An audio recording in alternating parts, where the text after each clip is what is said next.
Hello കൂട്ടുകാരെ, ഇന്നത്തെ promo വിശേഷങ്ങളിലേക്ക് എല്ലാവർക്കും സ്വാഗതം. ഇന്നത്തെ പ്രൊമോയിൽ നമുക്ക് കാണാൻ കഴിയുന്നത് അങ്ങനെ നമ്മുടെ സച്ചിക്ക് രേവതിക്ക് സമ്മാനമൊക്കെ കിട്ടുന്നുണ്ട്. 1,00,000 രൂപയും ട്രോഫിയൊക്കെ കിട്ടുന്നുണ്ട്. എല്ലാവർക്കും സന്തോഷമാവുന്നുണ്ട്. എല്ലാവരും സെൽഫിയൊക്കെ എടുക്കുന്നുണ്ട്. എല്ലാവർക്കും കൈയൊക്കെ തട്ടുന്നുണ്ട്. എല്ലാവരും സന്തോഷം പ്രകടിപ്പിക്കും. പക്ഷേ നമ്മുടെ ശ്രുതിയാണെങ്കിൽ വല്ലാതെ ദുഃഖത്തിലിരിക്കേണ്ട, അവർക്കൊന്നും കിട്ടിയില്ലല്ലോ എന്ന് പറഞ്ഞിട്ട്.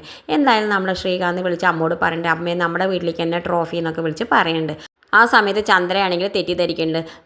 ശ്രുതിക്കാണ് ട്രോഫി കിട്ടിയെന്നൊക്കെ വിചാരിച്ചിട്ട് അവിടെ കൊട്ടും മേളം എല്ലാതും ഒരുക്കുന്നുണ്ട്. പൂമാലയും ഒക്കെ ഒരുക്കി വെക്കുന്നുണ്ട്. ഒരുക്കാനൊക്കെ കണ്ടിട്ട് നമ്മുടെ രവി ചോദിക്കേണ്ടത്, എന്താ ചന്ദ്ര എത്ര സന്തോഷത്തിൽ വന്ന് നമ്മുടെ വീട്ടിലേക്കാണ് ട്രോഫി കിട്ടിയതിന് അറിഞ്ഞില്ലേ രവിയേട്ടെന്നൊക്കെ ചോദിക്കുന്നുണ്ട്.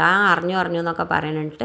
മുറ്റത്തേക്ക് പോകേണ്ട ആ സമയത്ത് നമ്മുടെ ശ്രുതിയും കൂടി ഇറങ്ങി വരുന്നുണ്ട്. അപ്പോൾ കൊട്ടും മേളമൊക്കെ പൊട്ടിക്കുന്നുണ്ടൊക്കെ ഉണ്ട്. ആ സമയത്ത് നമ്മുടെ ചന്ത ആരതിയൊക്കെ ഒഴുങ്ങാൻ വേണ്ടിയിട്ട് ചെല്ലുന്നുണ്ട്.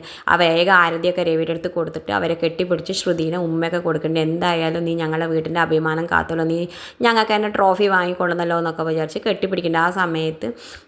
കെട്ടിപ്പിടിക്കുന്ന സമയത്ത് നമ്മുടെ ശ്രുതി പറയേണ്ട, അമ്മയെ ഞങ്ങൾ തോറ്റത് അറിഞ്ഞിട്ടും നിങ്ങൾ ഞങ്ങൾക്ക് വേണ്ടി ഇതൊക്കെ ഒരുക്കിയില്ല. നമ്മുടെ മനസ്സിൽ ഞാൻ ഒരുപാട് നന്ദി പറഞ്ഞു. എന്ത് നിനക്കല്ലേ ട്രോഫി കിട്ടിയത് എന്നൊക്കെ ചോദിക്കുന്നുണ്ട് നമ്മുടെ ചന്ദ്രൻ. ഞങ്ങൾക്കല്ല. ആ സമയത്ത് അപ്പോഴേക്കും നമ്മുടെ സച്ചിയാണെങ്കിൽ അച്ഛാ വിളിച്ചിട്ട് ഇറങ്ങുന്നുണ്ട്.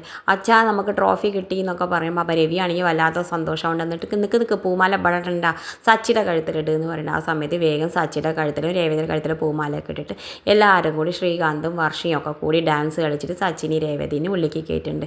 എന്തായാലും നല്ല രസമായിട്ടുള്ള നിമിഷമാണ് നമ്മൾ നാളെ കാണാൻ പോകുന്നത്. ഇത് കാണിച്ചുകൊണ്ടാണ് ഇന്നത്തെ പ്രൊമോ അവസാനിക്കുന്നത്. ഇതുപോലുള്ള പ്രൊമോ വിശേഷങ്ങൾ നിങ്ങളുടെ മുന്നിൽ എളുപ്പത്തിൽ എത്താൻ ഈ ചാനലൊന്ന് സബ്സ്ക്രൈബ് ചെയ്യാൻ മറക്കരുതേ.